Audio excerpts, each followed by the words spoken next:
berishingiz to'rttalasining ham to'rt xil mizojiga moslab bergan ko'rsatmangizga bog'liqligi mana shu bizani asosan tabobatni bilmay turib har qanday sohada oqsashimizga 100% kafolat bera olaman bugungi kunda tabobatni sirini bilganim sari tabobatni ochilayotganligi qirralarini bilganim sari nega deganda Abu Ali bin Sino ham tabobat ilmini bilganlaridan keyin falakiyotga qiziqyaptilar biza chunki tabobatni aksimizku tabobat nima tabiatning aksimizku o'sha tabobatimiz tabiatimiz o'zi tabobat deb turganimizni o'zi har darsimda aytaman 30 bora Qur'onda tushirgan Alloh 30 bora Qur'onni adadicha bizda yerdagi xalifalariga rahmatu marhamatini yog'dirib 30 bora Qur'onni adadicha bizani yeyishdan ichishdan kiyinishdan hatto kiyimlarimizni ham sintetikaga foydalimi yo bo'lmasa hibli material foydalimi ko'ruvimiz eshituvimiz hammasiga shunaqangi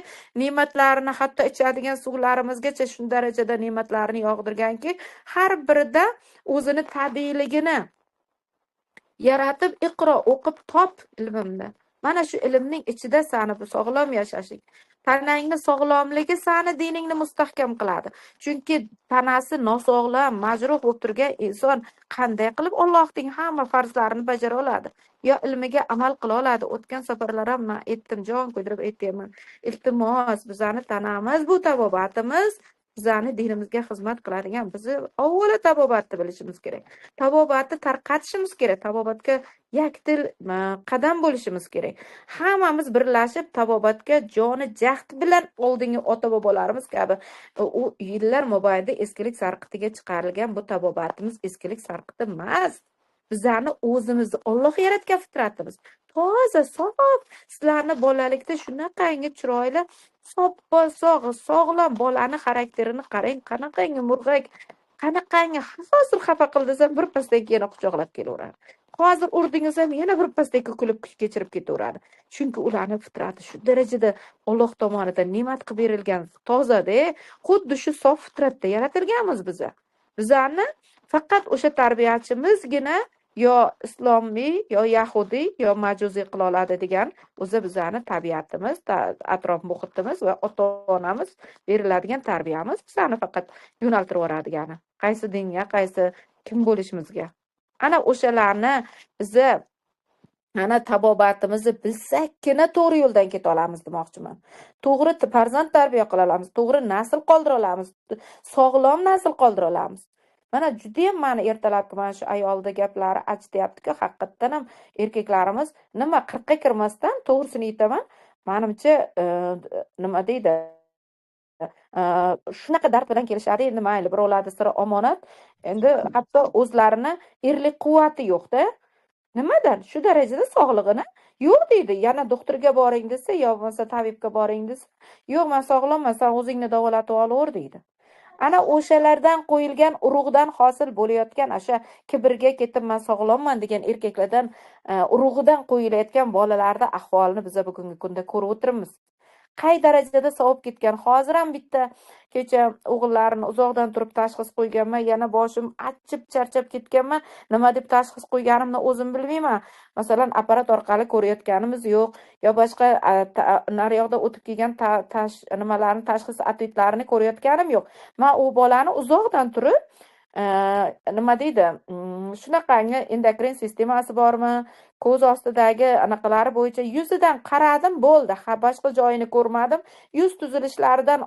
qo'ygan diagnozimga onaizor yo'lma yo'l yig'lab ketibdi ustoz ko'pni oldida indolmadim man lekin shunaqangi to'g'ri tashxis qo'yib tashladiz haqiqatdan o'sha qo'ygan tashxislaringiz bolamda bor deyaptilarda mana tabobatimizni kuchi mana qachongacha biza voy u to'g'ri diagnoz qo'ydi bu diagnoz qo'ymadi yo bo'lmasa mana bu to'g'ri aytyapti bu noto'g'ri aytyapti deb yuramiz o'zingizni tanangiz aytib turibdi-ku hamma narsani mana kelajak avlodimiz kelajak bolalarimiz bizdan dunyoga kelyapti Biza sog'lommizmi? To'g'ri, sog'lom farzand o'stirib katta qila olamiz.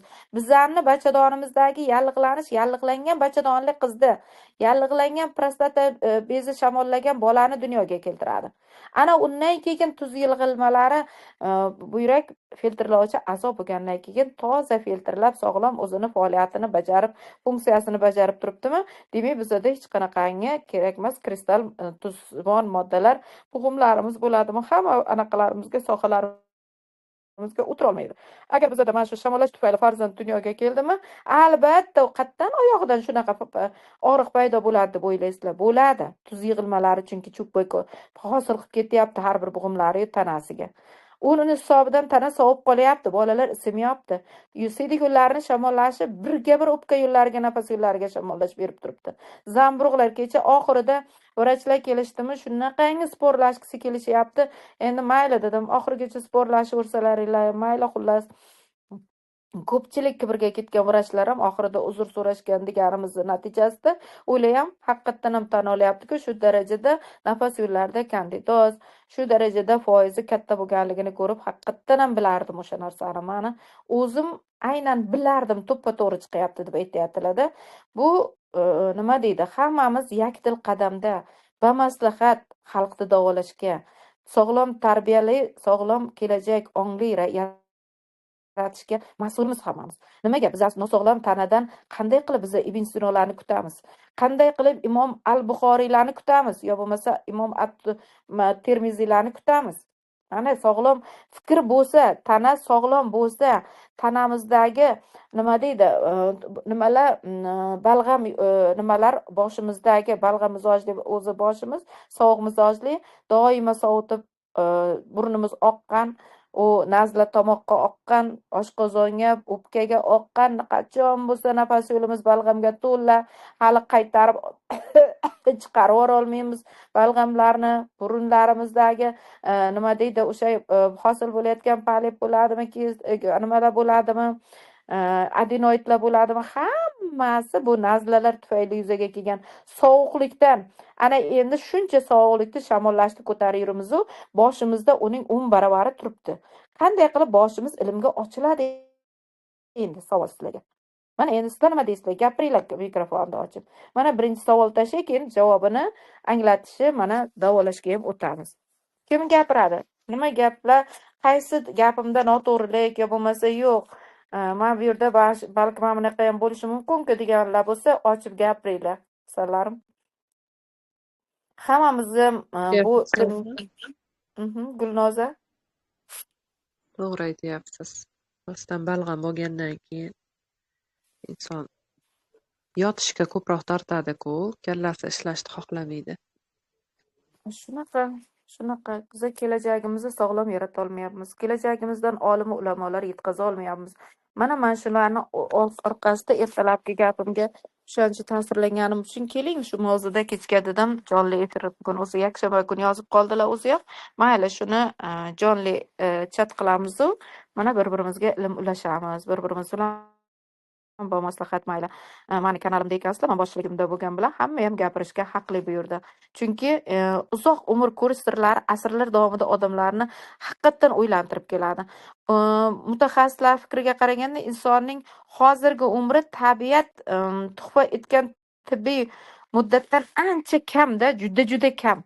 Nimaga deganda, agar barcha tirik mavjudotlar o'zining umr chegarasiga ega, o'zi aslida organizm agar masalan ot 5 yil davomida o'sib rivojlanadi, 30 yil yashaydi. Tuya 8 yoshga yetganda o'sish rivojlanishdan to'xtaydi, jami 40 yilcha yashaydi. Inson 25 yil davomida o'sib rivojlanadi. Mana ko'ryapsizlar, 4-5 oyda o'sgan anaqa 30 yil yashasa, keyin yana tuya 8 yil o'sayapti-da, 40 yil yashayapti. Biz 25 yil o'sayapmiz. 25 endi biz darslarimizda shogirdlarimizga o'tayapmiz, o'sha 25-30 yoshgacha haqiqiy yutuq nimasi mizoji rivojlangan tanaga aylanishimiz haqida. Mana shunda o'sib rivojlanishimiz, demak 25 yil bo'lgandan keyin, demak biologik mavjudot sifatida kamida 125 yil yashashimiz mumkin ekanda. Hatto ba'zi olimlarimiz 100 musaffo havoda, endi avvaliy pensionat agarcha havoda chang g'uborlar bo'lmasa inson 1000 yil yashardi deb yozganlar. Lekin biza olimlar o'zi tadqiqoti bo'yicha 140-150 yil bemalol yasholar ekanmiz, tanamiz sog'lom. Tanamizning nosog'lomligiga, kelajagimizning nosog'lomligiga o'zimizning anglamasligimiz, o'zimizning mana shu hamma bizaga eng kerakli ilmlarni anaqaga nima deydi, eskilik sarqitiga chiqarib qo'yishimiz o'zimiz aybdormiz. Haliyam bo'lsa tarqatishga, haliyam bo'lsa anglashga, haliyam bo'lsa buni targ'ib qilishga jiddiy jahd qilinglar deyman. Mana hozir ham 35-36 degina odam eshityapti. Men o'zi aslida bugun kutgan edim 50-60 yuzlab odam eshitishini-chi. Menimcha bular hammaga kerak-ku. Nahotki men jon kuydiramanu, boshqalar jon kuydirmaydi. Hammaga kerakli farzandlariga, o'zlariga, yaqinlariga, ahli oilalariga kerakli sohada jon kuydiryapman-ku deymanu, lekin buni eshitadigan aslida-chi o'sha har doimgi 30-40 ta 50 ta odamdan boshqa hech kim yo'q. Inson organizmining keksayishi tug'ilishdan yoki hatto homilalik paytidan boshlanadi. Aslida inson organizmining shakllanishi tugallanadigan 25 yoshdan boshlab keksayishning boshlanishi haqida gapirish ham mumkin. Demak, odam yoshlik yillaridayoq sog'lom va uzoq umr ko'rish zaminini hozirlashi kerak. Bu haqda yoshlarimiz ayniqsa o'ylab ham ko'rmaydi, behudaga o'z kuchlarini kerakmas narsaga sarflayapti. Mana aytayman-ku, bizlarni shunaqangi ilmga dushmanlarimiz shu darajada ochilganki, butun ular kitobdan bosh ko'tarmayapti. Bizlarni avlodlarimiz, ajdodlarimiz qoldirgan eng katta oltindan qimmat ilmlarimiz hammasi ularda turibdi. Ular o'qib o'rganib, ongini kuchlaytirib farzandlariga singdiryapti. Bizlarni nima bilan chalg'itib qo'yibdi? Bizlarni sallarni tinglang. Kim mikrofonni ochiq qoldirdi? Mikrofoningizni yoping. Hozir o'zim yopib ko'rsam chiqib ketishadi kim. Ilm buyuk yo'ldir kirib olib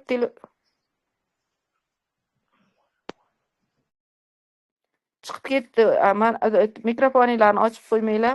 Xullas, mana shu bizlarni oldi qochdi bir tenga qimmat jinnicha vaynlar, jinnicha internet to'la videolar chalg'itib qo'yibdi. Mana shuni ko'rsang bunaqa, buni ko'rsang bunaqa.